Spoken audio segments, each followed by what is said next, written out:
The Rodriguez family thought they were taking a simple drive through an unfamiliar neighborhood when their 4-year-old son Carlos suddenly became agitated in the back seat, pointing frantically out the window and crying, "That's my house! That's where I used to live!" What happened next would challenge everything they believed about life, death, and the impossible ways that memory can transcend time itself. Carlos had been unusually quiet during the drive through the older section of town, a route his parents, Maria and Diego, had never taken before. They were simply exploring new areas of their city when Carlos suddenly pressed his face against the car window and began shouting with desperate urgency. His parents initially assumed he was confusing the house with somewhere he had visited before, but Carlos had never been to this neighborhood in his young life. The boys' distress escalated as they continued driving past the modest 2-story house, with blue shutters and a small front garden. Carlos began crying hysterically, begging his parents to stop the car and let him go home to his house. Maria and Diego exchanged concerned glances, unsure whether to humor their son's apparent confusion or seek immediate psychological help for what seemed like a sudden break from reality. Against their better judgment, they decided to park the car and walk back to the house that had triggered Carlos's emotional outburst. As they approached the property, the 4-year-old broke free from his father's hand and ran directly to the front porch, touching the door and windows with a familiarity that sent chills through his parents' hearts. Carlos moved around the house's exterior with the confidence of someone who had lived there for years, pointing out specific features and describing changes that had been made since he had last been there. He mentioned that the front steps used to be wooden instead of concrete, that there used to be a swing hanging from the oak tree in the front yard, and that the mailbox had been painted a different color. Maria felt her world tilt when Carlos walked directly to the mailbox at the end of the driveway and pointed to the name painted on the side. In faded letters, barely visible beneath newer paint, was the name Carlos Martinez. The sight of her son's name on a mailbox belonging to strangers in a neighborhood they had never visited before was impossible to explain through any rational means. Diego's hands shook as he examined the mailbox more closely, trying to convince himself that he was misreading the faded letters, or that this was some kind of elaborate coincidence.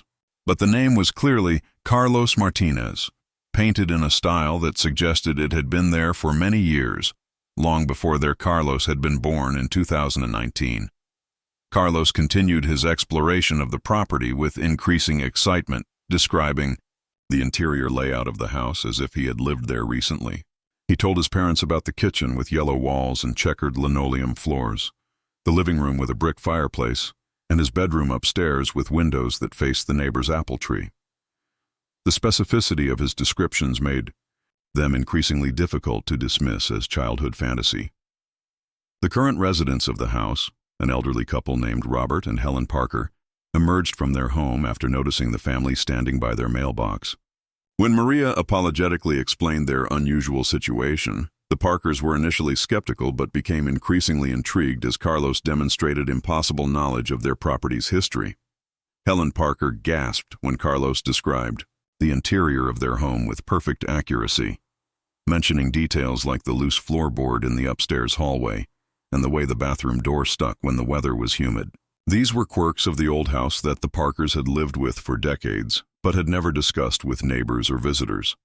Robert Parker revealed that they had purchased the house 15 years earlier from the estate of a man named Carlos Martinez, who had died at the age of 73 after living in the home for over 40 years.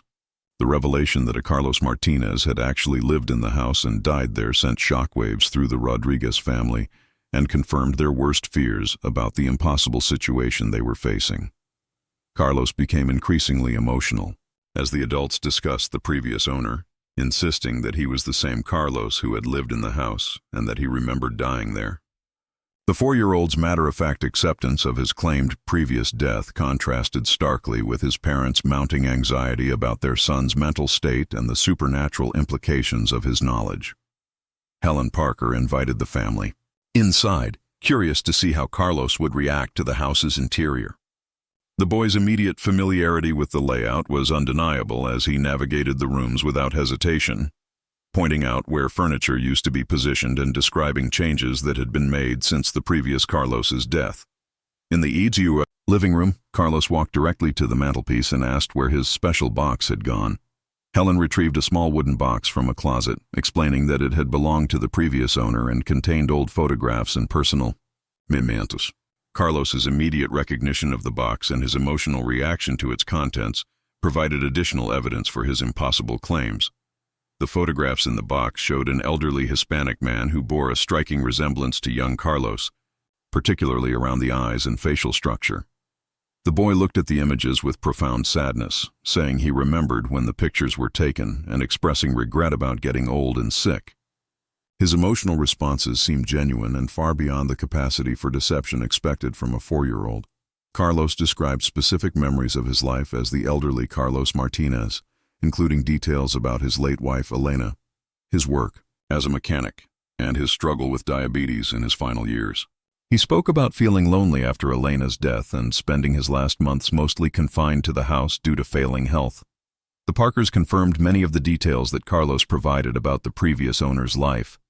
They had inherited some of his personal belongings and had heard stories from neighbors about Carlos Martinez's devotion to his deceased wife and his gradual decline after her passing.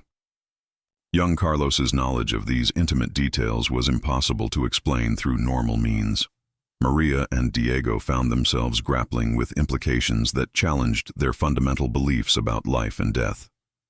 As practicing Catholics, they had been taught about the soul's journey after death, but the possibility of reincarnation conflicted with their religious understanding while seeming to be the only explanation for their son's impossible knowledge. Carlos led his parents to the upstairs bedroom that he claimed had been his, describing the view from the windows and the way the morning sunlight would wake him up. He mentioned keeping important papers in a drawer that the Parkers had assumed was empty, leading to the discovery of hidden documents that had been overlooked during the estate clearing. The hidden documents included medical records, insurance, papers, and personal letters that provided additional verification of details that Carlos had mentioned about his previous life. The boy's knowledge of the location and contents of these papers was particularly compelling because even the Parkers had been unaware of their existence. Robert Parker shared stories that neighbors had told him about Carlos Martinez's final months, including his habit of sitting on the front porch watching for Elena's return and his belief that she was waiting for him somewhere beyond death. Young Carlos listened to these accounts with recognition and sadness, adding details that the neighbors had apparently witnessed but never shared with the Parkers. The emotional weight of the encounter was overwhelming for the Rodriguez family, as they processed the reality that their 4-year-old son seemed to carry the memories and identity of a man who had died before Carlos was born.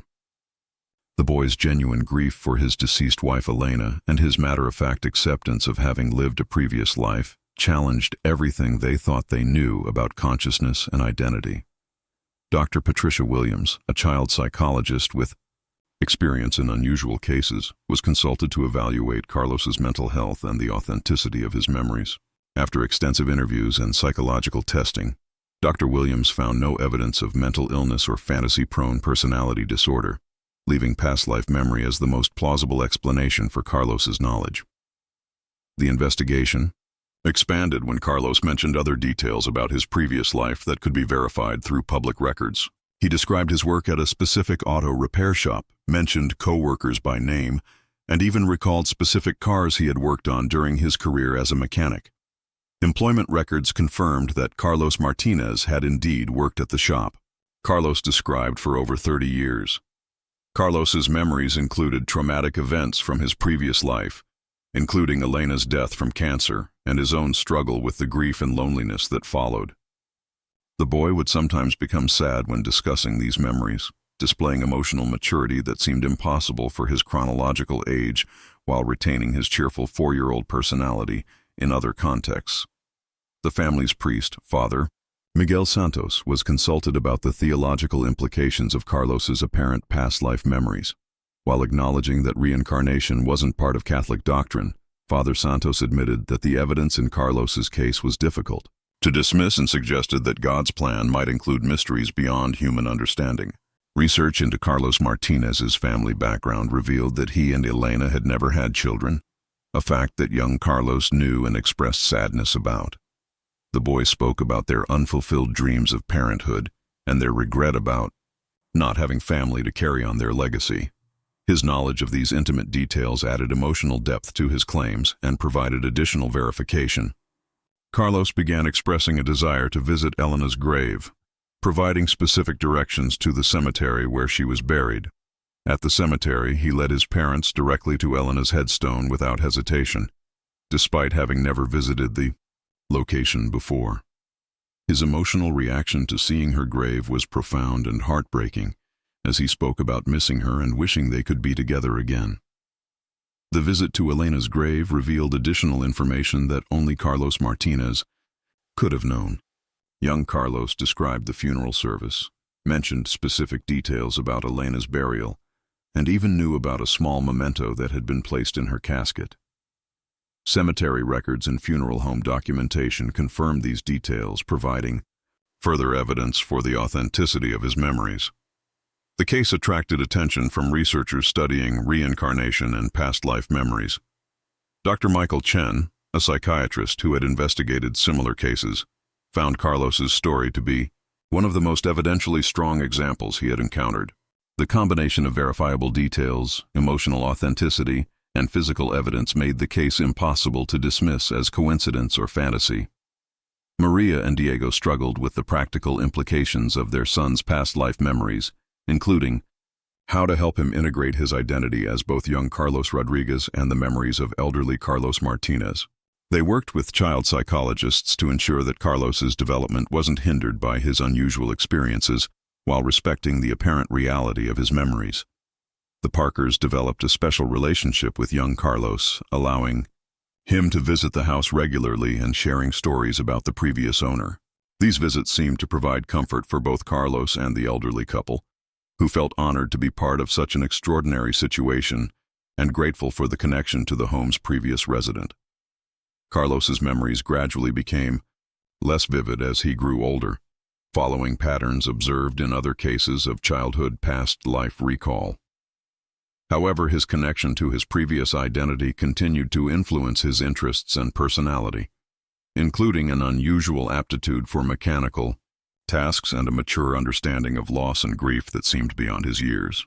The family documented Carlos's memories extensively, creating a record that would be valuable for researchers studying consciousness and survival after death. Video recordings of Carlos describing his previous life and recognizing places and objects from Carlos Martinez's existence provided compelling evidence for the continuity of consciousness beyond physical death.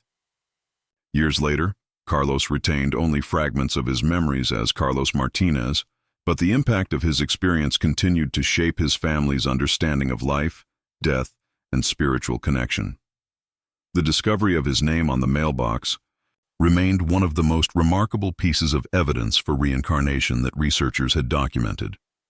The Rodriguez family's journey from skepticism to acceptance demonstrated how past life memories can transform entire families' understanding of existence and consciousness.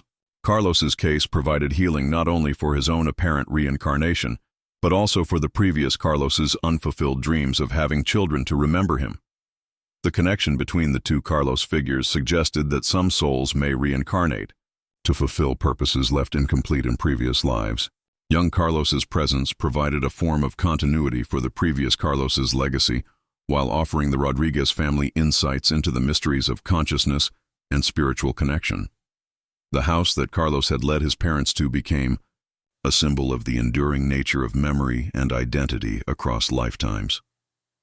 His ability to find his way back to his previous home and recognize his own name on the mailbox demonstrated that some connections to past lives can be so strong they transcend death and guide souls back to familiar places.